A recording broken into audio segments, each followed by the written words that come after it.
보수파 성향 매체 뉴데일리가 대선과 관련해 대대적인 여론조사를 실시한 결과를 오늘 내놨습니다. 정치 좌우 세력의 대선 후보 지지도 총합이 오차 범위 내 접전을 벌이고 있는 것으로 나타났는데, 이게 의미하는 바는 국민의힘 경선이 끝나고 최종 후보가 가려져 양강 구도가 형성이 되면 결과는 안개 속이 된다는 것입니다.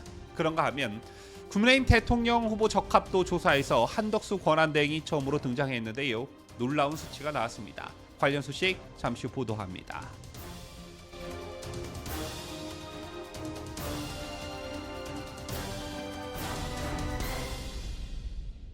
시청자 여러분 안녕하십니까? 뉴스데일리 베스트 미네커입니다.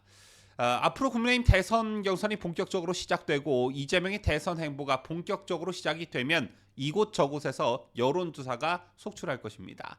이번 윤석열 대통령의 탄핵 정국에서 의미 있는 소득을 하나 꼽자면 좌파 성향의 한국갤럽 그리고 리얼미터 등의 편향된 여론조사에 대적해 우리 우파 매체에서도 여론조사를 실시해서 좌파 성향의 편향된 여론조사에 적극적으로 대응해 왔다는 것입니다. 또 이게 탄핵 찬성 여론에 밀리지 않고 대등하게 대적할 수 있는 하나의 근거로도 활용이 되어 온 게 사실입니다. 따라서 앞으로 2달 동안 대선 전국을 거치면서 그야말로 하루가 다르게 속출하는 여론조사 속에 진짜를 가려내고 또 역시나 조작된 여론을 걸러내는 게 뭐보다 중요하다, 이렇게 말씀드릴 수가 있겠는데요. 앞서 다른 방송에서 한국갤럽의 여론조사를 보도해 드렸습니다만, 이번엔 보수파 성향 인터넷 매체 뉴데일리가 오늘 공표한 여론조사 소식을 전해드립니다. 지금 이 점에서 매우 유의 깊게 봐야 할 그런 여론조사다, 시사하는 바가 매우 크다, 저는 이렇게 보는데요. 뉴데일리의 의뢰로 리서치민이 4월 9일과 10일 양일간 전국 유권자 2,000명을 대상으로 실시한 조사를 보면 더불어민주당 이재명이 대통령 후보 적합도 조사에서 39.9%로 1위를 차지했습니다. 이어서 김문수 전 장관이 17.5%, 한동훈이 8.3%, 그리고 한덕수 대통령 권한대행이 8%로 나타났습니다. 한덕수 권한대행이 ARS 조사에서 처음 등장했는데 8%로 3위에 등극됐다라는 점과 1위 이재명을 제외한 2위에서 4위에 이름을 올린 후보들이 모두 범우파 인사들이라는 점이 특징이고, 여기에 홍준표 6.2, 오세훈 3.4, 이준석 3.3까지 포함하면 그 세는 1위인 이재명과 비등하게 됩니다.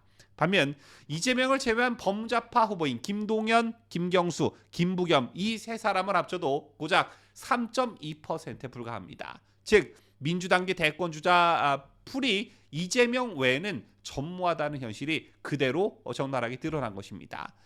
결과적으로 이번 조사에서 범좌파 진영의 지지율 총합은 43.1%, 범우파 진영은 38.7%를 기록했습니다. 격차는 4.4%포인트, 표본오차가 플러스 마이너스 2.2%포인트이기 때문에 사실상 오차 범위 내 접전입니다.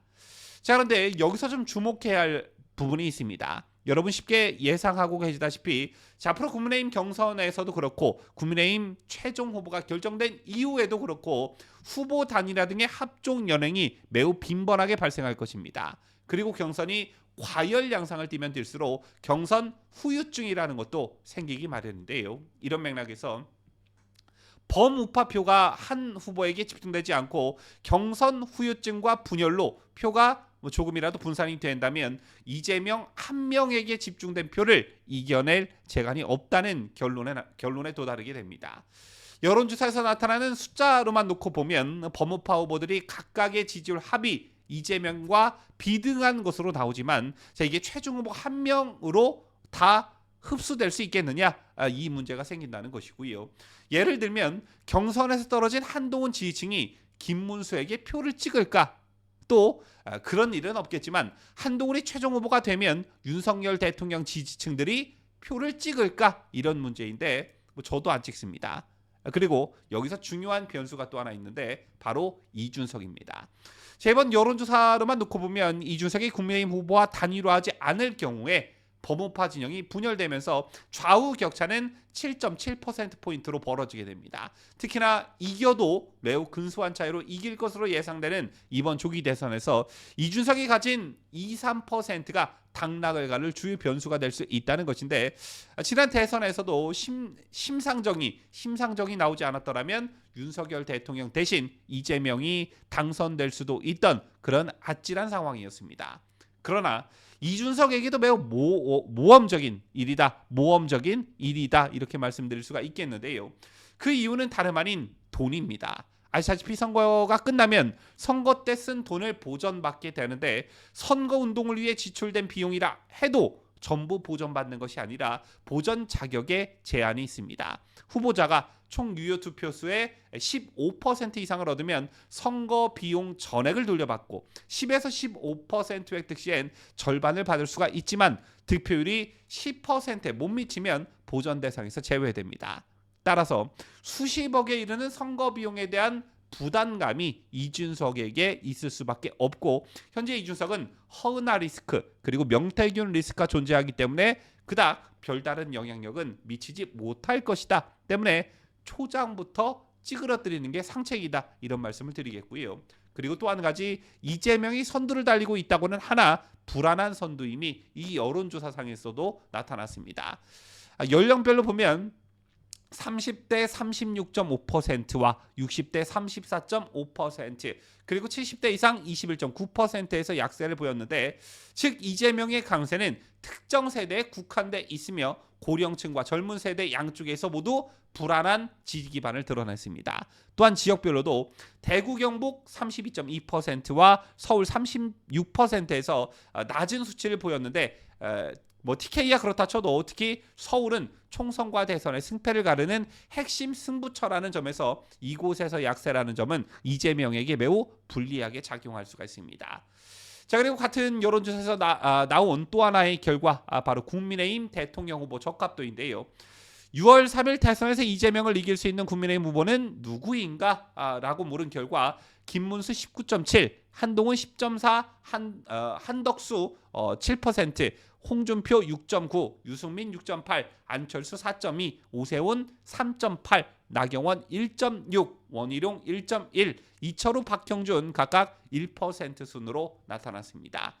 자, 그리고 한 가지 주목할 게 적합한 후보가 없다가 27.9%, 그리고 기타 2.1%, 모름 6.5%가 나왔다는 것도 좀 흥미로운 부분인데요.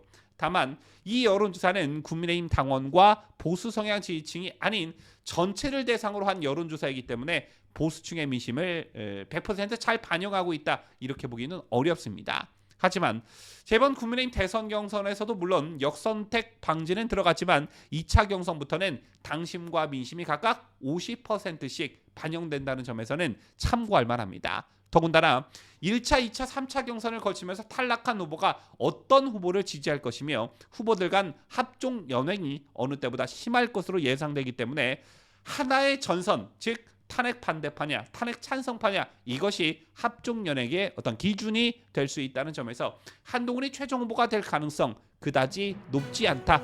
탈락한 대부분의 후보들이 탈락한 후에 김문수 후보 쪽에 지지를 선언하지 않을까, 이런 예상을 조심스럽게 봅니다.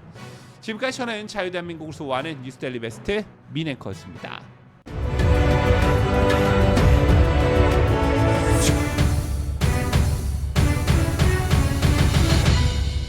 함께해요. 뉴스데일리 베스트.